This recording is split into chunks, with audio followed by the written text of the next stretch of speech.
Bapak Ibu yang terkasih dalam Tuhan Yesus, Salam. Kita bertemu kembali dalam sapaan rohani GKJ Cakraningratan. Pada kesempatan ini kita akan membawakan tema akar yang benar akan menghasilkan buah kebenaran. Tapi sebelum kita memasuki renungan kita, mari kita bersama-sama menghadap Tuhan di dalam doa. Mari kita berdoa. Maha besar, maha kasih Tuhan kami yang bertakhta di kerajaan surga yang mulia. Segala sembah, sujud, puji dan syukur kami aturkan kehadirat-Mu ya Tuhan. Di mana saat ini kami boleh merasakan kuasa kasih-Mu, berkat yang terlalu tercurah di dalam kehidupan kami. Sampai saat ini, bahkan saat ini kami boleh akan merenungi sabda firman-Mu. Untuk itu Tuhan, bukalah hati pikiran kami, kuasailah kami dengan Roh Kudus-Mu, hingga kami akan mengerti apa yang menjadi kehendak-Mu. Urapi hamba-Mu yang tidak ada apa-apanya ini Tuhan. Berikan kemampuan untuk menyampaikan sabda firman-Mu, hingga apa yang akan disampaikan benar-benar hanya datang dari-Mu. Kami mohon ampun Tuhan atas segala dosa dan pelanggaran kami, hingga kami layak untuk merenungi sabda firman-Mu. Hanya di dalam Kristus Tuhan kami yang hidup, kami berdoa. Amin. Bapak Ibu Saudara, kita akan baca dari Matius 12. Matius 12 ayatnya yang ke-33 sampai ke-35. Matius 12 ayatnya yang ke-33 sampai yang ke-35 yang demikian. Jikalau suatu pohon kamu katakan baik, maka baik pula buahnya. Jikalau suatu pohon kamu katakan tidak baik, maka tidak baik pula buahnya. Sebab dari buahnya pohon itu dikenal. Hei kamu keturunan ular beludak, bagaimanakah kamu dapat mengucapkan hal-hal yang baik, sedangkan kamu sendiri jahat? Karena yang diucapkan mulut meluap dari hati. Orang yang baik mengeluarkan hal-hal yang baik dari perbendaharaannya yang baik, dan orang yang jahat mengeluarkan hal-hal yang jahat dari perbendaharaannya yang jahat. Demikian firman Tuhan. Bapak Ibu, dalam suasana pandemi ini, kami berharap Bapak Ibu Saudara dalam keadaan selalu sehat dan berbahagia. Dan Bapak Ibu, kalau kita sudah membaca firman Tuhan ini, kita akan merenunginya. Akar bagian dari tanaman yang tidak kelihatan. Suatu pohon tentu mempunyai akar. Dan akar ini yang masuk ke dalam tanah. Akar ini menjalar, menyerap makanan, nutrisi dari tanah. Apa gunanya? Akar ini untuk kekuatan tumbuhnya tanaman itu. Jika tanaman tumbuh di tanah yang subur, di tanah yang baik, maka akar akan dapat makanan, akar dapat menyerap dari tanah yang baik, mendapatkan nutrisi yang baik, dan pohon ini akan menghasilkan buahnya dengan lebat. Bapak Ibu Saudara, jika tanaman tumbuh di tanah yang tercemar oleh polusi, maka tumbuhnya tidak normal. Tentu tumbuhnya nanti kerdil. Jikalau berbuah, buahnya bila dikonsumsi berbahaya bagi kesehatan kita. Contohnya, sayur-mayur yang tercemar oleh logam berat seperti merkuri dan timba. Itu kalau dikonsumsi tentu membahayakan bagi tubuh kita. Karena sayuran ini tumbuh di dalam tanah yang tercemar, yang tidak baik. yang kena polusi.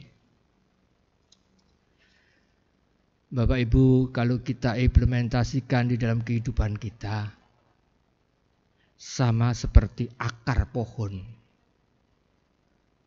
hati, jiwa, pikiran kita yang tidak dapat dilihat oleh orang lain. Hanya kita sendiri yang tahu apa yang terbesar dan mendominasi hidup kita. Itu adalah akar dari kehidupan rohani kita. Sebagian orang tidak menyadari akar hidupnya adalah hal-hal yang sifatnya duniawi, yang sifatnya kedagingan. Contohnya, orang biasanya selalu senang untuk mengejar karir. Bahkan dalam mengejar karir, segala sesuatu dihalalkan, bahkan meninggalkan sifat-sifat baik, sifat-sifat yang ada di dalam dirinya yang mungkin seharusnya baik, tapi keluar dengan kejahatan-kejahatan karena mengejar karir, mengejar keduniawian. Ada yang mengejar hobi-hobi, bahkan hobi kadang-kadang tidak terkendali sampai-sampai melupakan Tuhan. Banyak hal yang membuat orang di dalam hatinya, pikirannya, akar di dalam tubuhnya itu yang tidak benar.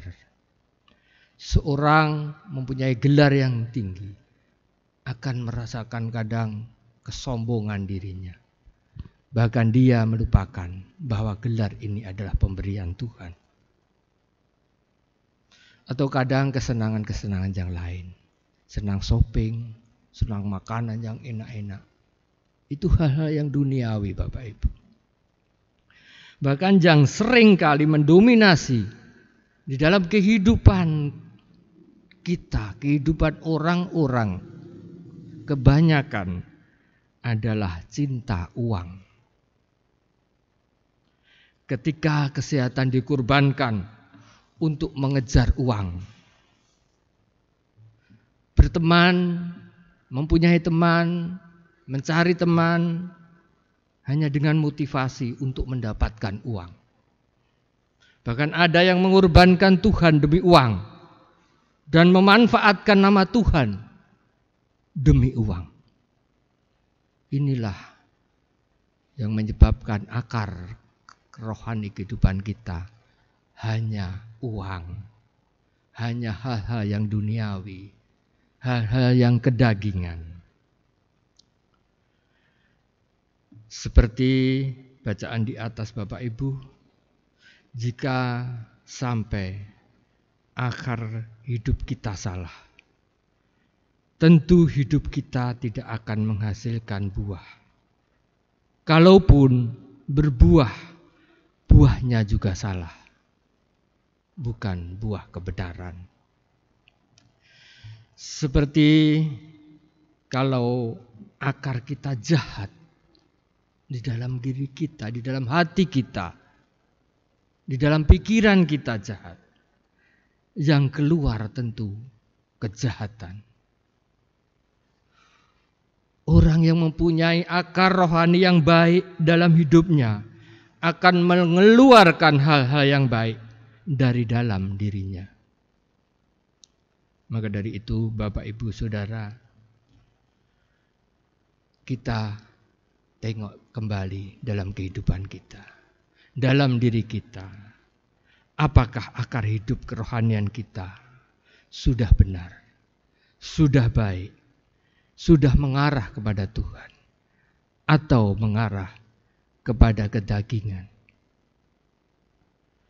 Akar hidup yang benar dapat dilihat dari buah yang dihasilkannya. Kalau akarnya benar, hati kita benar, pikiran kita benar, jiwa kita benar, tentu yang keluar buah kita tentu benar.